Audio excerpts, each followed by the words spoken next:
Hello বন্ধুরা, আজকে আমি চিকেন সিঙ্গারার রেসিপি শেয়ার করব। তার জন্য কড়াইয়ে সাদা তেল গরম করে রসুন কুচি দিয়ে নিলাম। তারপর একটু পেঁয়াজ কুচি দিয়ে ভালো করে নাড়িয়ে চাড়িয়ে নিয়ে তাতে অল্প গাজর আর ক্যাপসিকাম কুচি দিয়ে দিলাম। সুন্দরভাবে ভাজা হলে এর মধ্যে ছোট ছোট করে কাটা চিকেনগুলো দিয়ে দেবো। এরপর এর মধ্যে স্বাদ মতো নুন দিয়ে তারপরে 1 চা চামচ ধনে গুঁড়ো, 1 চা চামচ ঝাল লঙ্কার গুঁড়ো আর অল্প গোলমরিচের গুঁড়ো দিয়ে সুন্দরভাবে নাড়িয়ে চাড়িয়ে নিলাম।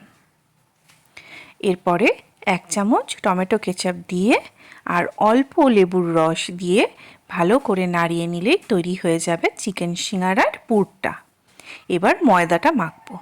তার জন্য ময়দা নিয়ে তাতে অল্প নুন দিয়ে আর সাদা তেল দিয়ে অল্প অল্প জল দিয়ে সুন্দর একটা ডো তৈরি করে নেব।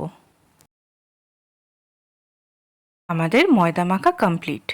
এবার লেচি কেটে সুন্দর রুটির মতন বেলে অর্ধেক করে কেটে এই সোজা লাইনের দিকটা এরম ভাঁজ করে নিতে হবে। তাহলেই দেখবেন একটা পকেট তৈরি হয়ে গেছে, সিঙ্গারার পকেট।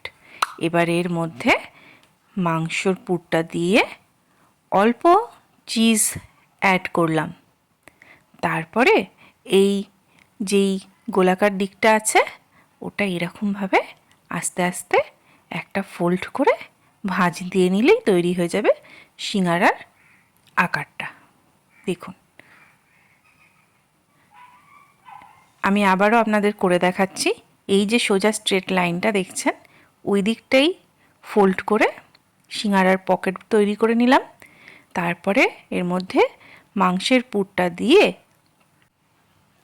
অল্প করে চিজ দিয়ে দিলাম। এবার এই পাশের ময়দার পাটটা টেনে এরা আটকে একটা ভাঁজ দিয়ে এরকম একটু চেপে চেপে দিচ্ছি।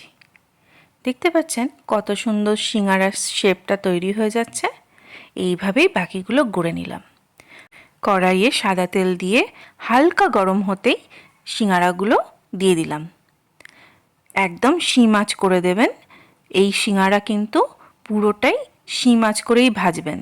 তাহলে কি হবে, সিঙ্গারার ওপরের যে লেয়ারটা থাকে ভীষণ ক্রিস্পি হবে, একদম মচমচ করবেন। এই আমার ভাজা হয়ে গেল, রেডি চিকেন সিঙ্গারা। ভিডিওটি ভালো লেগে থাকলে অবশ্যই একটা লাইক আর কমেন্ট করে দেবেন এবং চ্যানেলটা সাবস্ক্রাইব করে দেবেন নতুন ভিডিও পাওয়ার জন্য। ততক্ষণের জন্য টাটা।